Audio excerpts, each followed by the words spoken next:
watching Morning Live. Now, defending champion Jannik Sinner clinched his second consecutive title, while Madison Keys won to claim her first ever Grand Slam title out at the Australian Open, which was hosted at the Melbourne Park and concluded yesterday. Now, to talk about the season's first major, we've roped in former South African Davis Cup captain Laffnie Jager, as well as tennis analyst Bruce Davidson. Gentlemen, a very good morning to you. Thank you so much for joining us this morning. And John, I just want to start with you because you are out, of course, in Australia for this one.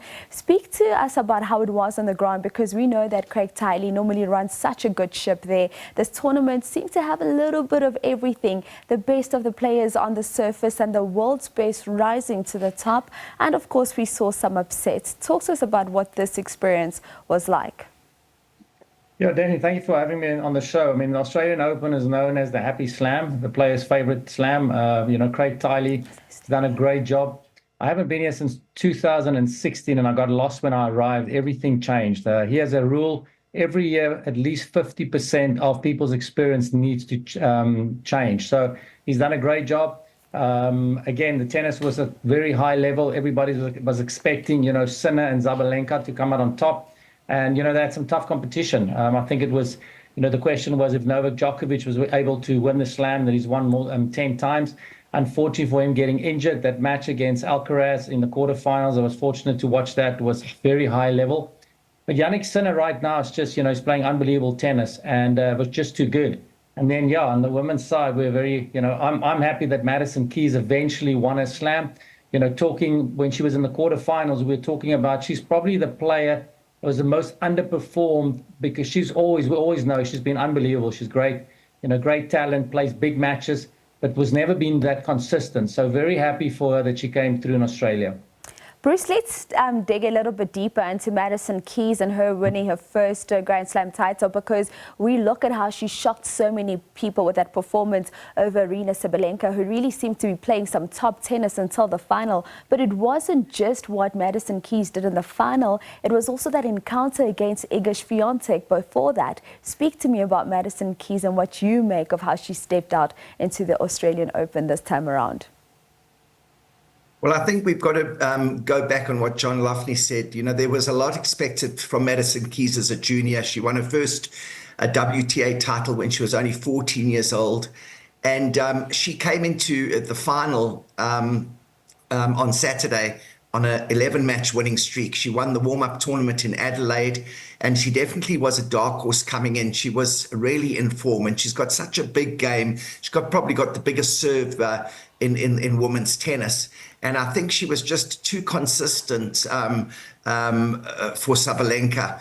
Sabalenka is also a big player and likes to play the ball big. But I think Madison Keys kept her composure. I've seen a change since last year in Madison Keys. She's more composed. I think a lot is to do with her having married her coach, who has made a big influence on her life.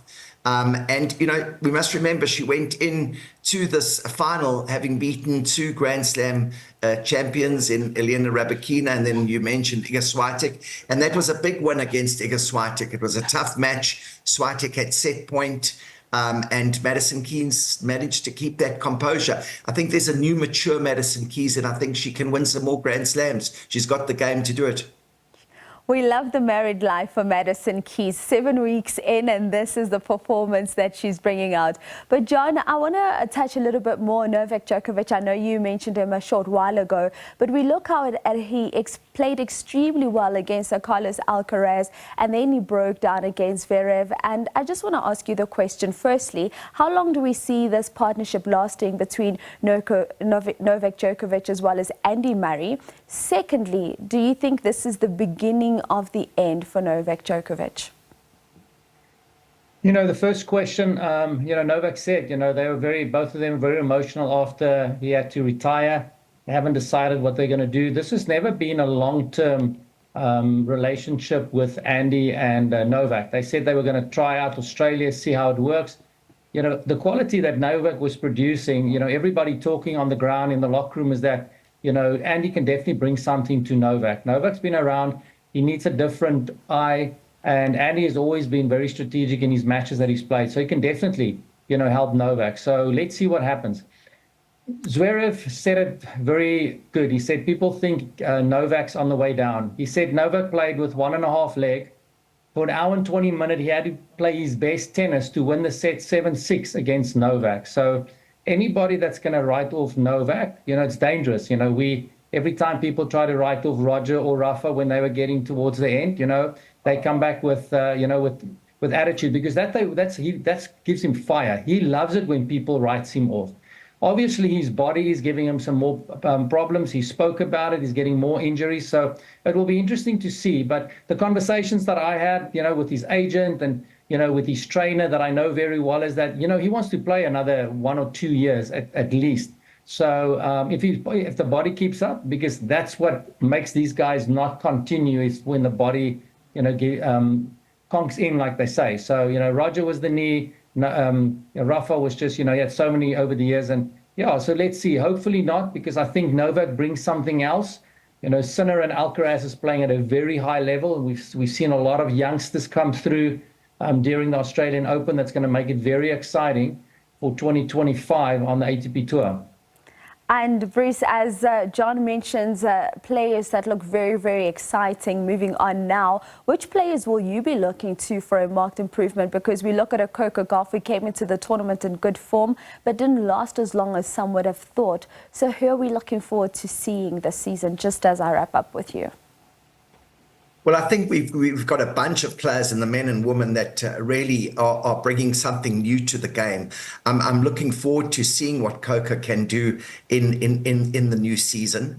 But there's Andreeva, there's a couple of girls coming through, but I think everybody's, looking at this Sinner versus Alcaraz rivalry that's developing. My biggest concern, and having spoken to some insiders at the ATP Tour, is that this world anti-doping case, the appeal, which is on the 16th and 17th of April, on the eve of the French Open, could have a dramatic effect on what happens to Sinner and the game of tennis, because it's very unusual that an appeal is made against a decision by the World Anti-Doping Body. So that is a bit of a concern to me, but I think that we're going to see a lot coming from that Sinner-Alcaraz rivalry. I agree with John Laffnie. Don't write off Djokovic. I believe he's still got another slam in him, and I think that Zverev deserves to have a slam. It was a heartbreaking moment that he lost, but I think he's got it in him. He's only 29 years old. He really is a great player. Women's side, Coco Gauff, had such a stellar end to the year last year, despite the challenges in the year. It could be an exciting new one for her. Thank you so much. It was so lovely chatting to you, gentlemen. A beautiful wrap there of the Australian Open, and which players we can look forward to seeing out on the court this season by John Laffnie, the Jager, former Davis Cup captain for South Africa, alongside Bruce Davidson, who is a tennis analyst.